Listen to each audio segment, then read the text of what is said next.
On fera face à une belle équipe du Bénin, qu'on connaît et qu'on respecte énormément.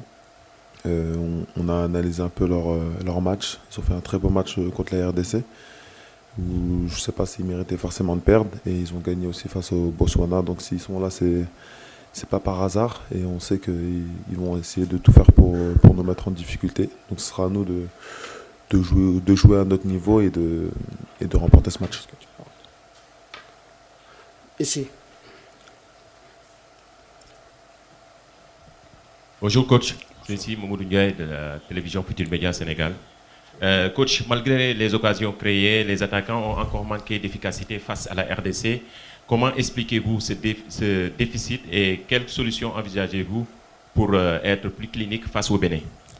Oui, bonjour Mamoudou. Je pense que dans le football, le plus dur, c'est de se procurer des occasions.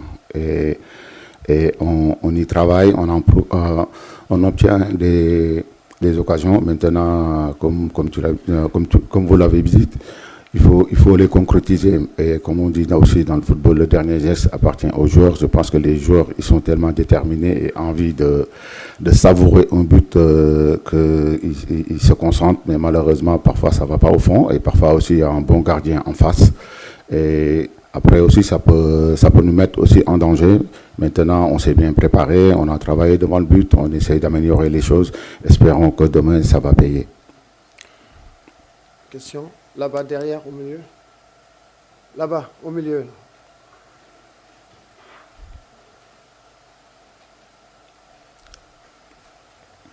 Bonjour coach, c'est Ibrahima du média Saint-Top Team. Alors coach, vous avez en votre possession un joueur d'un talent incommensurable qui est très jeune. Alors en tant que sélectionneur, en l'occurrence bien évidemment Ibrahima Mbaye, en tant que sélectionneur, comment on parvient à gérer un talent aussi précoce afin qu'il garde la tête sur les épaules et qu'on puisse tirer pleinement toute son expérience sur le terrain? Merci. Oui, je dirais c'est une chance d'avoir un jeune joueur comme Ibrahima qui est en train de montrer des bonnes choses, qui est en train de gagner des titres à 17 ans. Je pense que souvent un joueur rêve de jouer professionnel. Aujourd'hui, dans sa valise, il a une Champions League, Coupe du Monde des clubs, tout ça, faut le féliciter. Mais après aussi, Ibrahima arrive dans un groupe où c'est une chance pour lui de trouver des gens comme Sadio Mané qui ont tout gagné, qui peuvent lui montrer la voie, comme des Kalidou Koulibaly, les Ghana qui connaissent le très haut niveau, Moussa qui est là, et à tant d'autres joueurs. Je pense que c'est bénéfique pour lui. Et après avoir un joueur comme Ibrahima, c'est sûr qu'à chaque fois qu'il est sur le terrain, qu'on voit des bonnes choses. Maintenant, faut bien le couvrir et c'est un joyau, on le sait. Et on sait que ce qu'il peut apporter à cette équipe et nous, on fera tout pour le mettre bien et qu'il soit vraiment très bien. Après, c'est un joueur que je suis allé chercher, que j'ai vu le potentiel depuis très longtemps en Youth League, que je suis parti le voir plusieurs fois jouer. Après, c'est un joueur qui a de l'humilité, qui arrive dans une famille vraiment bien éduquée. Et je pense que ça, c'est une chance pour un joueur. Bon, le coach, c'est par ici, devant. Ok. Armand Rodrigue Amégan, Bénin TV, Télévision nationale du Bénin. Le Sénégal a aujourd'hui l'un des meilleurs effectifs, si ce n'est le meilleur effectif du continent. Vous êtes cité parmi les favoris. Est-ce que vous endossez vraiment ce costume de favori? Est-ce que vous le revendiquez? Pas revendiquer, de toute façon on assume qu'on fait partie des favoris, mais après on sait qu'une CAN c'est très difficile, même si on est favori, on a un effectif que tout le monde en parle. Maintenant les matchs se gagnent sur le terrain, et voilà, il faut continuer à travailler, à respecter les adversaires et avoir de l'humilité et jouer les matchs déterminés et pour venir chercher souvent toujours les 3 points. Bonjour. Non, c'est pour celui qui est à côté de vous. Merci. Moi, c'est Abdoulaye Sambou de Sport TV. Alors, coach, nous savons que vous avez un effectif extrêmement étoffé. Est-ce qu'à votre niveau, vous n'avez pas un problème de choix, justement, notamment dans le 11 de départ? Merci. Non, pas du tout, parce qu'on sait que quand on a des joueurs en face qui sont tous compétitifs, qui ont tous envie, et voilà. Et après il y a des choix à faire, c'est sûr. C'est pas du tout facile. Mais voilà, et espérons qu'à chaque fois qu'on fasse les choix, c'est les bons. Donc en tant que coach, c'est ça. Mais après, on a un groupe avec une concurrence très saine. Donc tout le monde donne le maximum de lui-même. Et ça, c'est très, très important. Ici, devant.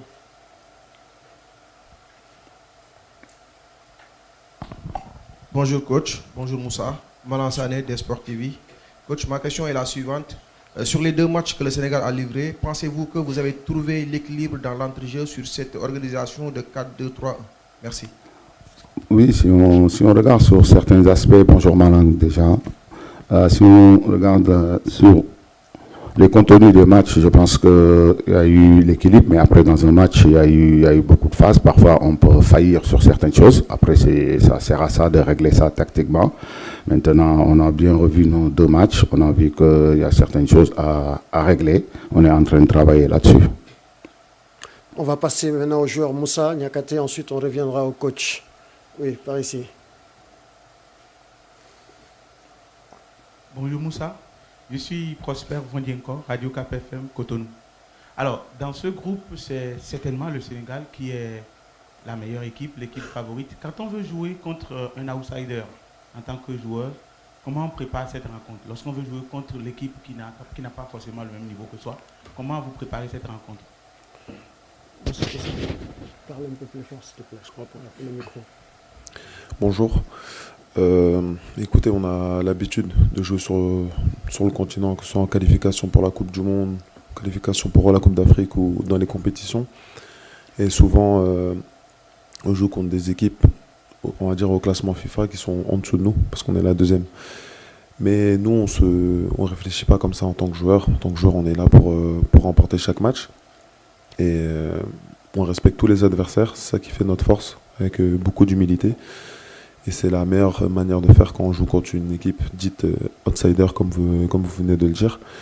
Et nous, on joue notre football, on essaie de les mettre en difficulté en jouant vers l'avant, en essayant de tirer le bloc et tous ces petits détails. Et après, c'est à nous de faire la différence. Mais pour jouer contre une équipe, contre le Bénin, il faut d'abord beaucoup la respecter. Il y a des joueurs qu'on connaît, parce qu'ils jouent dans les meilleurs championnats du monde également. Ils jouent en France, on en connaît beaucoup. Et juste jouer avec nos qualités, et voilà. Mais ça commence par le respect de ces équipes. Question. Là-bas, Mariam, derrière. Comme ça. Il faut que je parle plus fort. Ok, merci. Bonjour, Moussa, c'est Mariam Ndiaye du journal Les Échos. Alors, le Bénin possède des joueurs qui peuvent être rapides et dangereux dans la transition. Et quel sera, selon vous, le défi défensif pour demain? Merci. Tu me dis si c'est bon. Oui, vas-y. Le défi, ce sera, que ce soit défensif ou offensif, ce sera la même chose. C'est nous, en tant que défenseurs, on doit rester concentrés pendant 90 minutes. C'est ça qui est très important. Parce que la plupart des matchs, on a la possession. Donc quand tu es défenseur et que tu as beaucoup la possession et que tu joues énormément dans le camp adverse, c'est surtout de la concentration pour justement annihiler le plus rapidement possible ces contre-attaques. Mais je pense que le Bénin aussi, c'est jouer aussi. Ils savent jouer de derrière, ils savent construire. On l'a vu lors de leur premier match contre le Congo. Donc il y aura ces aspects, c'est sûr, sur les attaques rapides où il faudra faire attention, il faudra être vigilant. Mais il y aura aussi sur d'autres aspects, parce qu'ils peuvent nous mettre en difficulté aussi d'autres manières, sur coup de pied arrêté ou dans la construction. Nous, je répète encore une fois, mais ça sera de jouer notre jeu, d'être vigilant, d'être concentré et d'être rigoureux. Et je pense que si on met tous ces aspects-là, on gagnera demain. Question toujours pour le joueur. Oui, là. Bonjour Moussa, bonjour coach, c'est Adama Kandé de ZS. J'ai une question pour Moussa. Moussa, vous arrivez dans ce tournoi avec le costume d'un des favoris, comme l'ont rappelé les gens. Vous entendez souvent cette chanson. Alors, pour le dernier match contre la RDC, vous avez fait un match nul. Alors, beaucoup pensent que c'est un mal pour un bien, parce que ça permet de calmer les ardeurs, voilà, de redescendre sur terre. Est-ce que vous pensez que c'est un nul qui va justement vous éviter de dormir sur vos lauriers? Nous, on a toujours eu les pieds sur terre. On les a toujours eus et on les aura toujours. Parce que je pense que c'est ce qui définit notre groupe. C'est l'humilité. On a toujours travaillé, on a toujours été conscient que chaque match était compliqué sur le continent africain. On a toujours été conscient que notre groupe était très relevé. Et on est conscient, surtout avec les derniers matchs contre la RDC, que ça allait être un match compliqué. Donc c'est plus peut-être pour l'opinion à l'extérieur du groupe. Mais nous, on se focalise vraiment sur nous, sur ce qu'on veut faire pour aller le plus loin possible dans cette compétition. Donc on va continuer ce qu'on sait faire de mieux, c'est de jouer, d'être concentré, d'être focus sur le terrain. Et les aspects extérieurs, c'est vrai que nous, on les évite. Bien évidemment, on avait entamé ce match contre le Congo pour le remporter. À mon avis, on a vraiment fait un très très bon match. On aurait pu l'emporter parce qu'on s'est créé énormément d'occasions et de situations pour le faire. Mais il y a beaucoup d'enseignements positifs à retenir de ce match-là. Et je pense que ce match va nous aider à aller loin dans la compétition. Parce que prendre, comme le coach l'avait dit dans une conférence de presse précédente, soit on gagne, soit on apprend. Et on apprend énormément de ce match contre le Congo. Et ces petits détails, c'est sur lesquels on travaille pour la suite de la compétition. On revient au coach. Quelqu'un qui n'a pas encore posé de questions depuis ce matin? Oui, là, derrière. Merci. Bonjour, Pape. Babacar Ndao Faye de la BBC. Alors, coach, vous avez utilisé 17 joueurs sur les 2 premiers matchs. Et généralement, les 3e matchs sont souvent utilisés pour faire tourner, sauf que le contexte peut-être ne s'y prête pas trop. Alors, comment comptez-vous jongler entre le besoin de gagner en assurant cette première place et ce souci de devoir gérer tout un effectif où certains ont besoin de jouer pour du rythme, d'autres pour de la confiance? Oui, bonjour. On a des joueurs compétitifs donc, qui sont prêts. Donc, c'est ça. Donc, le match de demain, ça va demander beaucoup, surtout sur la récupération des joueurs qui sont frais. Donc on aura besoin, parce que quand même on a répété les matchs avec des efforts qui sont vraiment intenses.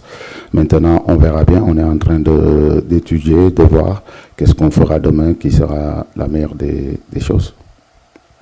Bonjour coach. Ici, Anselme Vonko, l'événement précis du Bénin. Alors coach, quelle sera selon vous la clé du match? La clé du match, je pense que ce sera déjà l'humilité. Ça va être très très important. Et aussi l'équipe qui, parce que comme ils ont assez souffert, les joueurs, surtout ces derniers temps. Donc je pense que la fraîcheur va beaucoup jouer dans ce match. Et aussi rester concentré et déterminé. Ça peut jouer sur des détails. Donc voilà, nous j'espère qu'on sera armés pour tout, pour pouvoir faire un bon match et obtenir cette victoire. Merci. Bonjour coach, je suis là. C'est Pape Djibril Gaye du journal Source A et éditeur du magazine Score 221. Coach, déjà les gens commencent à faire des calculs, des pronostics par rapport à la qualification. Si on termine 2e, on héritera de l'Algérie ou bien quelque chose comme ça. Est-ce que l'effectif que le Sénégal a actuellement, on a le droit de se soucier à un tel adversaire? Merci.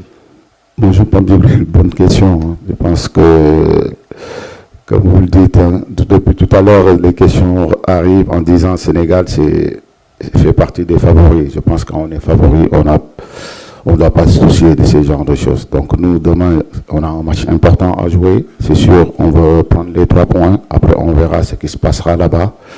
Et si on doit se déplacer pour aller affronter n'importe quelle équipe, on le fera. Et je pense que même de l'autre côté, ils ne vont pas vouloir affronter le Sénégal.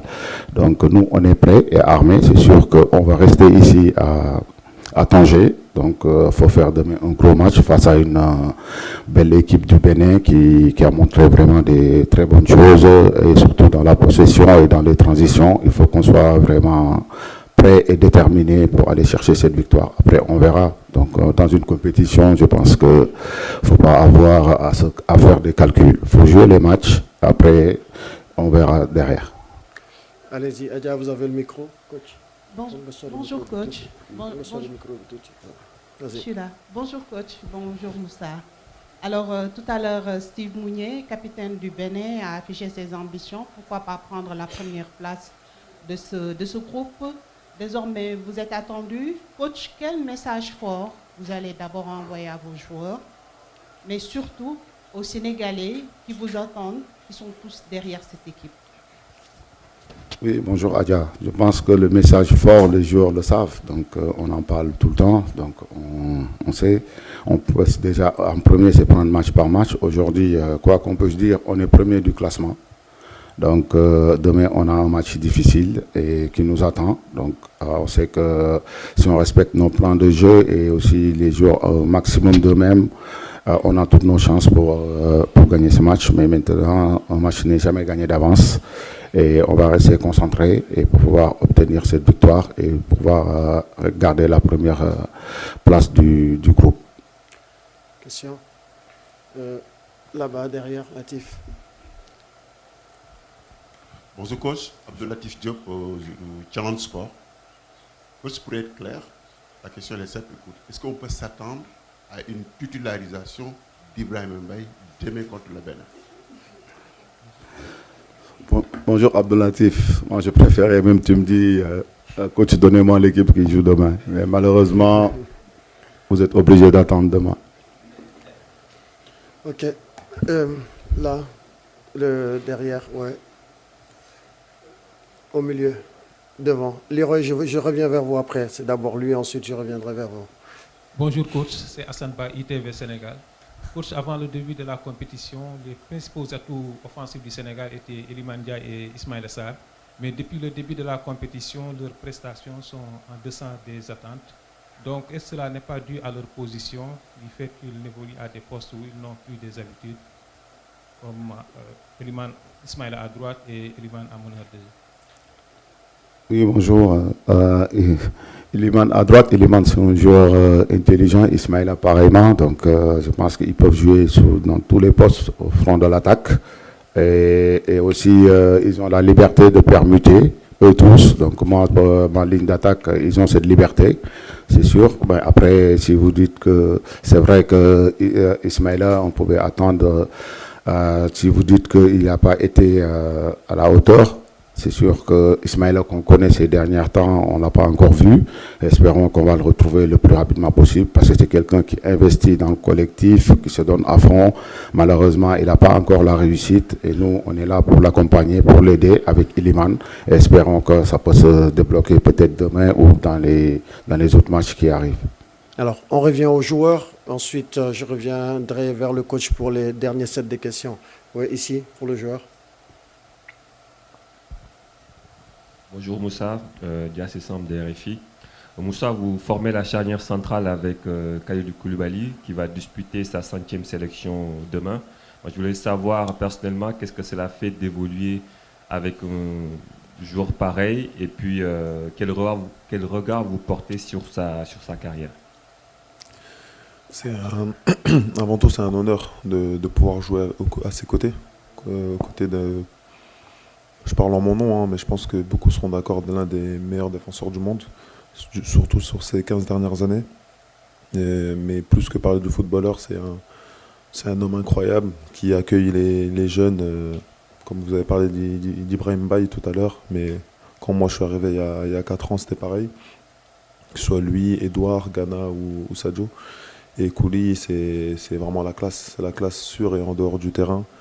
Je ne savais même pas qu'il allait faire sa 100e demain. Mais c'est un exemple de longévité. C'est un exemple aussi de professionnalisme. Il prend soin de son corps, il est là à donner des conseils à tout le monde. Et moi, en tant que défenseur central, c'est très facile de jouer à ses côtés. Voilà, donc voilà, jouer à ses côtés, parler de lui, parler avec lui de sa carrière, de ses histoires, c'est juste magnifique. Donc moi, je suis très content de jouer aux côtés d'un joueur comme Kalidou et surtout de le connaître personnellement parce que c'est un exemple pour tout footballeur et pour tout Sénégalais. On reste toujours avec le joueur, Moussa. Là, devant. Bonjour, moi c'est Sofna Fall, journaliste du groupe des médias Saint-TV FM. Comment avez-vous travaillé l'aspect mental, notamment la gestion du statut des favoris? Merci. Ben écoutez, comme je l'ai dit tout à l'heure, nous, en fait, on se préoccupe pas trop de ça. Vous savez, le foot, c'est un sport très, très difficile, donc on va pas se rajouter des mots de tête où il n'y en a pas. les gens nous disent qu'on est favori. Nous, on pense pas à ça. Nous, on pense à ramener la coupe au Sénégal. Et on sait que ça va passer par être concentré, humble et éviter toute spéculation ou tout mot de tête. Donc non, nous, on joue juste notre football comme on sait faire depuis de nombreuses années, depuis de nombreux mois, quand on joue les plus grosses nations mondiales. Mais ça reste encore, comme le coach l'a dit tout à l'heure, avec humilité, travail, concentré, rester sur nos forces. Et voilà, donc tous ces aspects-là, comme je l'ai dit tout à l'heure, c'est vraiment à l'extérieur qu'on en parle beaucoup. Mais nous, en tant que joueurs, staff, on ne pense pas à ça. Alors, on revient au coach pour prendre les toutes dernières questions. Là. Merci Aliou et bonjour coach. Bonjour Moussa. Coach, le débat est agité entre équilibre du milieu, inefficacité offensive et percée des jeunes comme Ibrahima Mbaye et Sabali. Coach, ma question est là, est-ce qu'on peut s'attendre vraiment à des changements pour ce troisième match? Merci. Bonjour, je pense que la même question revient différemment. Donc je vais donner la réponse différemment. Donc voilà, attendre pour savoir s'il y aura des changements ou pas. Je pense qu'il faut un peu de patience. Juste, je pense qu'on est à combien de temps du match? 24 heures. 24 heures, donc voilà, c'est pas long. Donc vous saurez que s'il y aura des changements ou pas. Mais là, je ne vais pas dévoiler. Déjà, il y a nos amis béninois qui sont là. Faisons que ça soit une surprise. Ok. Là, les deux dernières questions. D'abord, Leroy derrière, ensuite Babacar, et on va devoir clôturer la conférence de presse. Bonjour coach, Leroy de Canal+. Une question sur Ibrahim Mbaye. C'est rare de voir un garçon de 17 ans s'imposer aussi vite dans un groupe, surtout en Afrique, où on sait que les anciens prennent souvent beaucoup de place. On croit savoir que son intégration a été validée par le trio Ghana, Koulibaly et Sadio. Est-ce que vous en avez parlé avec eux pour savoir un peu ce qu'ils en pensaient? Est-ce que ça compte pour vous que les anciens valident un nouveau joueur qui vient d'arriver? Oui, bonjour Noah. Je pense que les joueurs sont très importants et surtout les cadres sont vraiment... Je suis en phase je discute beaucoup avec mes cadres. Je pense que Ibrahima est apprécié par tout le Sénégal. C'est pas que l'équipe, parce que à 17 ans, prendre cette décision de dire je viens jouer pour mon pays d'origine et pour rendre fier à mes parents, je pense que c'est un exemple. Donc à 17 ans, ça veut dire que même à 17 ans, on peut être un exemple. Aujourd'hui, il est bien accueilli dans ce groupe. Il trouve dans un groupe des gens, des patriotes qui montent la voie. Malheureusement, la seule chose que j'ai pas trop... Je veux dire que j'aurais bien aimé qu'il soit là le jour qu'on s'entraînait dans notre stade devant les 70 000 spectateurs. Il allait voir comment le pays l'aime et comment le pays est fier et content qu'il a pris cette décision. Babacar, allez-y, vous avez le micro. Ici, coach. Bonjour, Babacar Diarra de RFI. Je prolonge la question précédente de mon homonyme Babs sur la rotation de l'effectif, vu qu'il y a un enjeu sur cette troisième journée. Vous n'allez pas pouvoir finalement mettre une nouvelle équipe avec ces remplaçants qui n'ont pas débuté depuis ce début de compétition. Vous-même, vous avez été, sans vous manquer de respect, un coiffeur en 2002 en tant que remplaçant. Est-ce que ça aide d'avoir eu ce rôle pour ne pas perdre ces joueurs dans la suite de la compétition? Déjà, le plus important, c'est j'ai tout l'effectif qui est concerné. Donc demain, on peut s'attendre que j'enlève 11, je mets 11. C'est possible, parce que j'ai des joueurs compétitifs qui sont prêts à n'importe quel moment de venir mouiller le maillot et montrer qu'ils attendaient cette place. Donc ça, je ne m'inquiète pas. Donc là, vous parlez de 2002, quand j'étais coiffeur. Peut-être vous dites que j'étais coiffeur, mais moi, je n'ai jamais mis dans ma tête que j'étais coiffeur. Pour moi, le plus important, c'est quand on est dans un groupe, il y a des choix. Et c'est pas facile. Et aujourd'hui, avec du recul, en tant que coach, j'ai vu que c'était pas facile pour le coach d'être en face 23 titulaires, parce qu'à l'époque, c'était 23 joueurs. Et je m'attendais toujours. Donc ça, j'ai vu que j'étais pas un coiffeur. Pour jouer une 8e de finale d'une Coupe du Monde titulaire, on n'était pas un coiffeur. C'est juste qu'il y avait 11 joueurs à mettre sur le terrain, il fallait respecter le choix de l'entraîneur. Et je l'ai toujours fait dans ma carrière. C'est important. On peut être déçu quand on donne la compro, mais on reste concentré sur l'essentiel, c'est l'équipe, c'est le collectif. Merci coach. Avant de nous quitter, je vais juste vous demander une dernière question en wolof probablement sur la toute première question maanaam match ëllëg bi nan ngeen ko préparé nga tënkal ñu ko ci wolof rek. Par contre avant juste faut que je précise aux confrères sénégalais que la mix zone le wolof n'est pas autorisé s'il vous plaît merci. dégg nga boobu kan ma wax en séeréer man la boo xamee ni ñuy waxee conférence de presse en séeréer je fais en séeréer donc déjà dañuy nuyu ñëpp di sant yàlla di wax ni voilà match bi ñu ngi koy préparé avec beaucoup de sérieux ak sérénité ak tamit travail bu baax a baax parce que tamit équipe bu ñuy jouer xam nañ ni équipe bu am ay argument la yu ñu mën a sonalee analyser nañ leen nag ñu ngi continuer di leen analyser di xool tamit lan lañ mën a def pour jël suba ndam li mais xam nañ ni du yomb match bu difficile la déjà il faut ñu am ci humilité pour pouvoir dem jëli ji li ñu soxal di gagner match bi pour être premier ci classement bi xam naa nit ñi dinañ ne nag bëri na français mais malheureusement Gana n'est pas là pour le dire